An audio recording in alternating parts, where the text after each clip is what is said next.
Good afternoon. Thank you for being here. My name is Wendy Botello. I am the CEO of Child and Family Services, and I am so pleased to have all of you here for our ribbon cutting of 965 Church Street, our Greater New Bedford Community Behavioral Health Center. We have several guests here today who have been instrumental in the implementation of the Massachusetts Behavioral Health Roadmap, including guests from OBH, Mass Health, and particularly our board members. We are now a hub in the city of New Bedford where folks can access mental health treatment same day, 24/7. I'd like to start our program by welcoming Mayor Jon Mitchell to say a few words. Thank you. Thank you very much. Thank you, Wendy. Welcome, everybody. I had no idea this crowd was going to be this big, and I guess I should have. I mean, it's a reflection of the following that you guys have, Wendy, in the city and beyond, and just the level of respect that you command in so many corners. So it's really, this is a testament to you guys. But it's great to see everyone on a really warm day here in the city, and one that I think threatens more rain. So we'll make sure we move things along. But I was reminded, Sue Remy said, "Oh yeah, remember the last ribbon cutting we have, which was it really 12 years ago? Or 9 years, something like it. It was a while ago. But it was the opening for your last home, that too in the North End, right at the split over on Acushnet Avenue. And, that was an exciting time because it really, marked, a new chapter in the long esteemed history of Child and Family Services, a place where there was more modern and more accessible. And here we are today.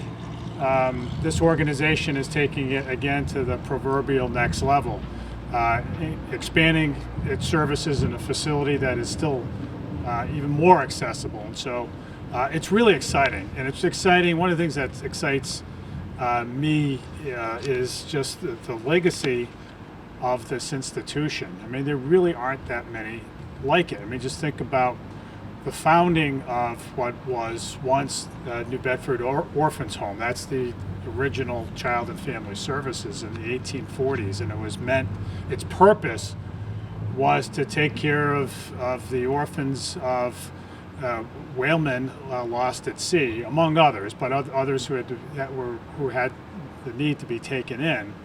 And it was back on Pleasant Street at the time, where it remained for many, many years, and its role expanded over time to take care of families and to provide a broader set of services. And so you'd be hard pressed to be part of an organization or work with an organization that was established so long ago, like 180 years, with really no sense of social services, social service industry anywhere in the United States.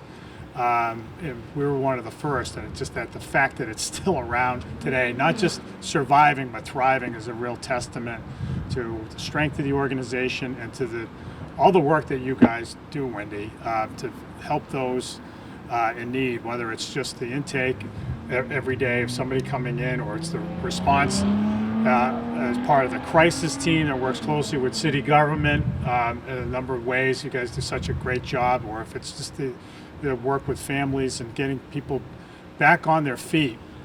Thriving cities have institutions like this, but you'd be hard pressed to find anybody that does it as well and with as much passion for the place and for those they serve in Child and Family Services. So I'm thrilled to be part of it. I want to thank you, Wendy, for your leadership of the organization, your stewardship of the organization, and I want to thank the board, Carl Tabor, and the rest of the board for all the work that you guys do to backstop the organization. All the folks in city government who work directly with Child and Family Services. Cynthia Walquist, I know, does, but many others. The police department, the health department, and others. The other thing, I'll wait for this corporate jet to go by.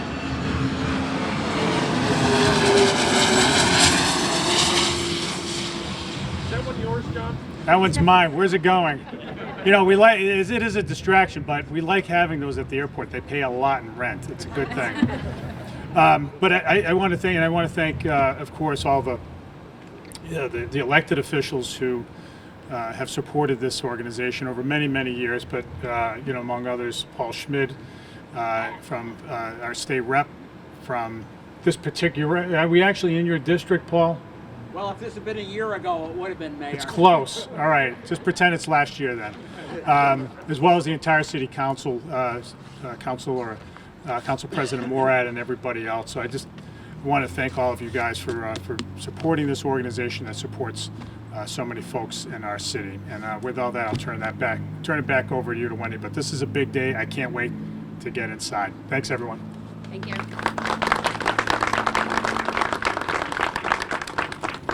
Next, I'd like to invite our board president, Carl Tabor. Thank you, Wendy. Thank you, John. So, on behalf of the Board of Directors, I'd like to welcome you here to this exciting ribbon cutting ceremony. Several of our board members are here standing behind me. And I've been associated with Child and Family Service for a long time. This is actually my second stint on the board and my second stint as president. I came on the board back in the early 80s and was on the board through probably the mid-90s, ending up as president, and then got the call a few years ago asking if I'd come back on the board, but not only back on the board, but as the president. And I said, oh, you only have to stay on for a couple of years until we get a few things squared away. Well, here we are probably 6 or 7 years later, but it's a tremendous organization providing much needed services to our community, and we're excited because you know, this is a unique place in that it's a community behavioral health center providing same-day services for mental health treatment. So again, on behalf of the board, I'd like to welcome you here, but before I go, I have to recognize a couple of people. So Ann Sampaio, who's our retired CEO, is in the audience, and she was very instrumental in us acquiring this building and then renovating it, along with Jim Mazer, who Jim was our CFO. He's retired, but Jim did yeoman's work, not only on this facility, but simultaneously we had a similar facility going on in Fall River. Jim did a fantastic job. So I know I've spoken to a couple of our employees who work here, and they are so excited to be here. And we're excited to be a part of it. So again, thank you very much. Wendy?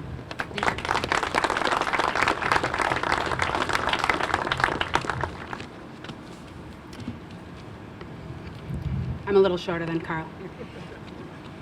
I'd like to thank all of the speakers for acknowledging the work that we do. I'd like to thank the city representatives that are here, the Senate, the elected officials who are really champions for mental health and the work that we do.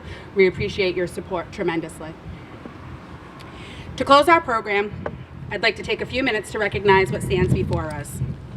This is a state-of-the-art 30,000 square foot building, which was no small feat to turn from a furniture store and warehouse into what you will be able to tour and see.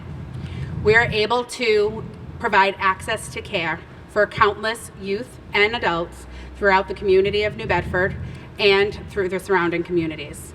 This is an opportunity for folks to be able to receive the treatment in real time that they need, and we appreciate all of our staff and the support that they provide to our clients and to the communities that we all serve. I cannot be any prouder of the work that we do, and the leadership team, the staff, the board, and everyone who contributed to this building. Lastly, as Carl said, I had to acknowledge that while I've been 17 years with the agency, I've only been 41 days as CEO. And so I would be absolutely remiss not to acknowledge Ann Sampaio and Jim Mazer for all of the work that they did going into this.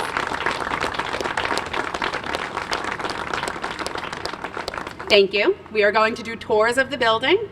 We do have confidentiality agreements that we will ask for you to sign because we are a fully functioning CBHC. We have, when we walk through what we call the units, we do have the clients in other areas, so there are some rooms that we will not be able to tour, but just in case you did come in contact with somebody who was a client, that we are all bound by confidentiality, and we will ask that you signed that agreement. Thank you. Yes. My only advice for you is press the scissors, look at the camera. Open your eyes. Absolutely.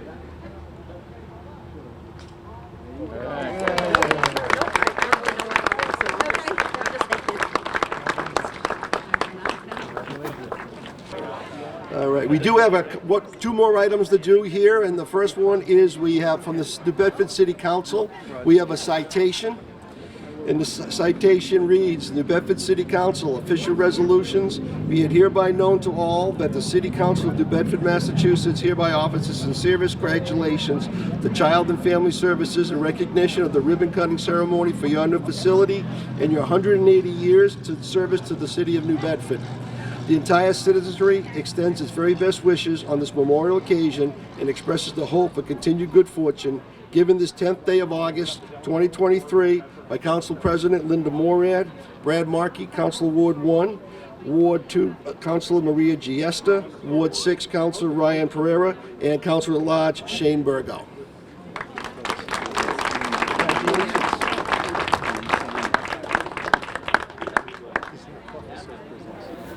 Stop. Wendy, we have one more, and this is a certificate of special recognition presented on August 10th, 2023. So if you hang this prominently, next time you'll know exactly the date that you open this. There you go. It's presented to Child and Family Services in recognition in honor of your grand opening. Signed by myself, Mike O'Sullivan, CEO of the Chamber, of One South Coast Chamber, and Rick Kidder, who's out there somewhere over here with Gizmo. So here you go. Congratulations. Thank you so much.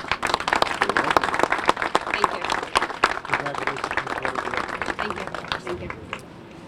All right.